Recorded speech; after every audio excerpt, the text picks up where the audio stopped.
Hey folks, welcome back to the channel. Thanks for tuning in. Thanks for watching. This is Regen Nation. And yeah, I'm not in my Model Y, as you can see. I'm not in Model Y. I'm in the Cybertruck. And I got this for a few days. So the biggest thing I want to test, I haven't bought it. I haven't bought this, but I want to test something. I mean, test a lot of things. But one of the main things is our lifestyle involves camping. We have a separate camping channel. If you want to see that, that has nothing to do with Tesla. We do family and camping and stuff like that, and outdoor stuff. I'll leave it down there if I remember. But we do a lot of camping in the summer, and I have an ICE vehicle, Toyota Tacoma, for that. And when we have to stop for gas, when we go in long distances, that's fine. You stop for gas, it's like 10 minutes. But charging would be a big thing. So I want to see what the efficiency and how much range I can get. Like what's the total distance I can get in the Cybertruck towing my trailer. Not just, like I've seen on YouTube a lot of videos where it shows like an open trailer or like a box trailer, which is similar to this, but not exactly the same. Sometimes the weight's not the same. Or you see those flatbed trailers and they put a vehicle on top of it. They're all not the same as this. And of course, you know, to get the most realistic real world comparison is to tow your own vehicle. So I'm going to tow my own trailer. It's about 5,000 pounds.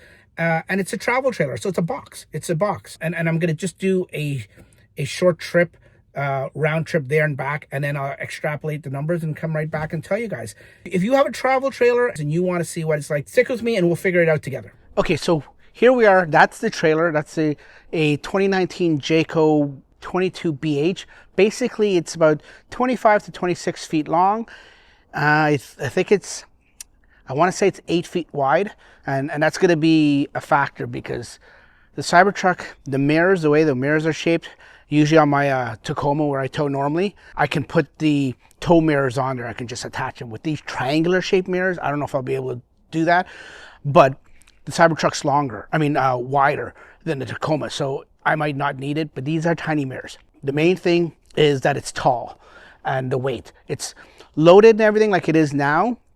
With all the tanks dry, it's about 5,000 pounds. So, like I said, it's tall. It's probably, I think it's 8 feet tall. Don't quote me, but basically it's a big, tall, heavy square that we're dragging through the wind. So we'll see what the efficiency is and how much I lose. Okay, so we're gonna hook up the trailer. First start putting on the hitch here. And there you go. It's that simple. Then we'll reverse it, hook the trailer up, and it will go.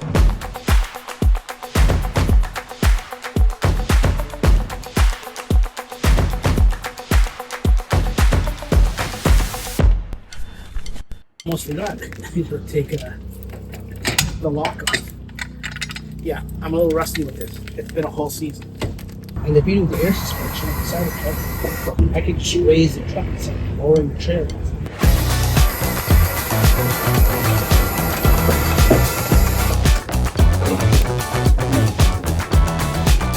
Okay, so we're all hooked up. We're going to go for probably, I don't know, maybe 50 kilometers, 30 miles. That should do it. Actually, it's not that bad. Looking at the mirrors there, I can see at the side of the trailer there. And here, zoom in a little bit, I can also see the side of the trailer there. So, might be good without the tow mirrors. We'll see. Okay, so you see here we had to put in all the information. It's all in metrics, so 5,000 pounds is about 2267 kilos. The dimensions in meters, roughly 7.9 by 2.4 by 2.4. Mileage is at 0. Let's see what we get. Actually, you know what? With these cameras on as you drive, it actually, you can see, like, you look, let this car's come up beside me. You can see who's beside you.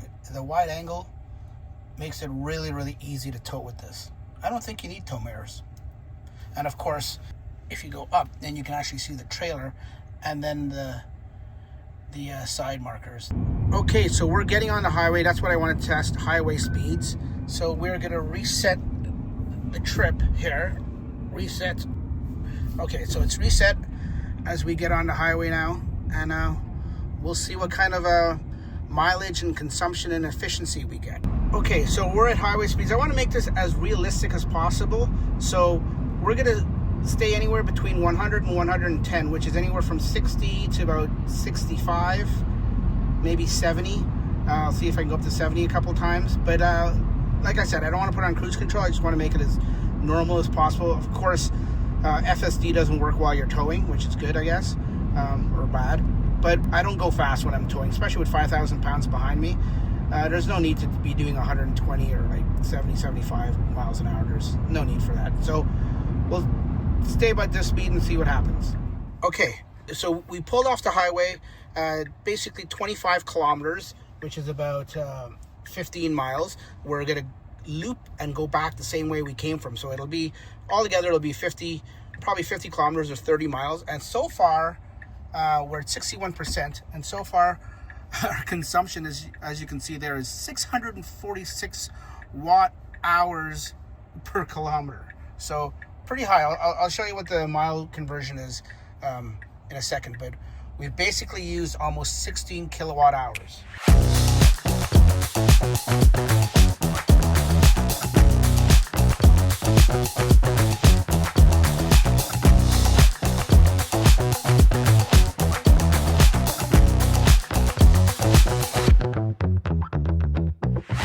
Okay, we're coming off the highway. It's just starting to rain, just spitting a little bit, but the roads are still dry.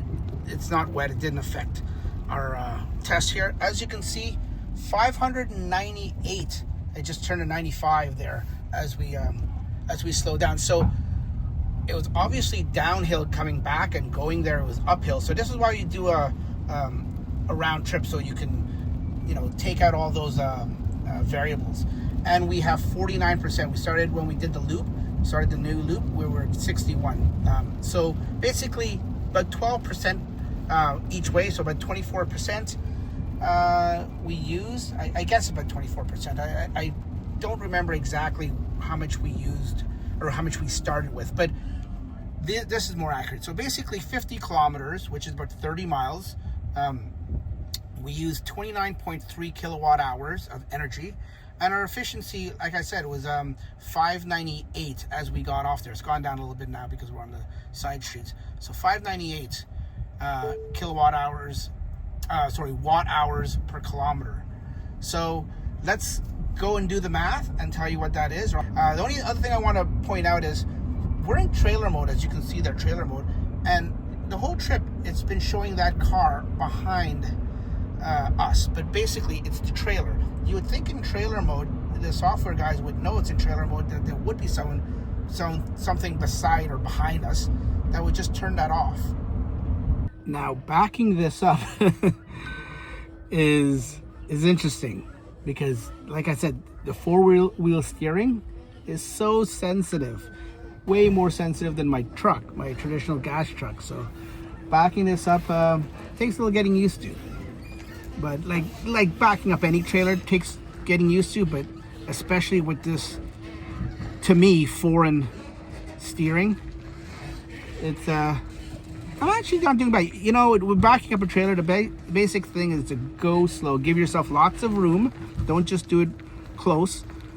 Go back as far as you can and just take your time and go slow. So actually, I'm not doing that. It's a learning curve. It's a learning curve.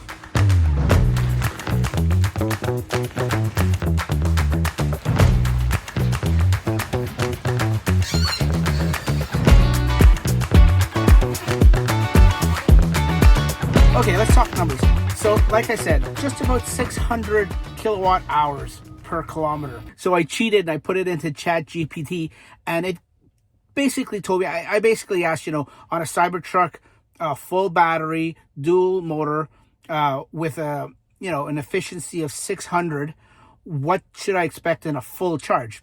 And it spit it out and it said 200 kilometers, 205, but let's say 200 because you're never going to go to exactly. You're always going to leave about 5 or 10% left, you know, for when you get, if you're camping, you get to the campsite, or if you need to charge and stuff like that. You know, you leave a little bit of buffer. So that's it. So 200 kilometers, I'm not impressed at all. I'm not surprised, and I'm certainly not impressed because there's other electric trucks on the market in around the same price that, you know, like the GMCs and the Chevy, the Silverado and the Sierra. Those ones are impressive trucks. Yeah, you don't get all the bells and whistles like FSD and Sentry. And I know if you're in the Tesla ecosystem like I am, I would miss that. I'm not going to lie, I would miss that a lot. but to get almost double the range, because those trucks on a max pack, you're looking at 700 and over 700 kilometers, which is like 400 miles, 400, I think it's 420 to 450 miles. You're getting that untowable. You split that in half for towing, you're getting 350 kilometers. Now, I mean, that's insane. That could basically get me to all the parks I need to get to that we traditionally go camping to, towing the trailer without having to stop to unhook and charge. Because with that trailer, yeah, you're most definitely gonna have to unhook and charge, and that's a pain to even have to stop. You may have to stop once in a while, but to charge, it's not ideal. So with the parks that we go to, I might be able to go to maybe 2 or 3, maybe 4, maybe 4 to 5 parks that are from my place under 200 kilometers.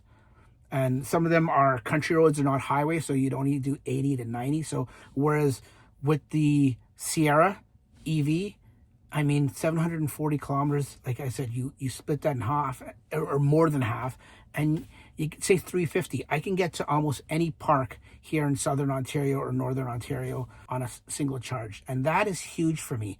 And like I said, around the same price. Makes me think. Anyways, this is the experiment I want to do and bring you along and show you. So hopefully you enjoyed it. And if you have any comments or questions, leave them down below in the comment section. And we'll catch you on the next one. Take care, guys. Bye-bye.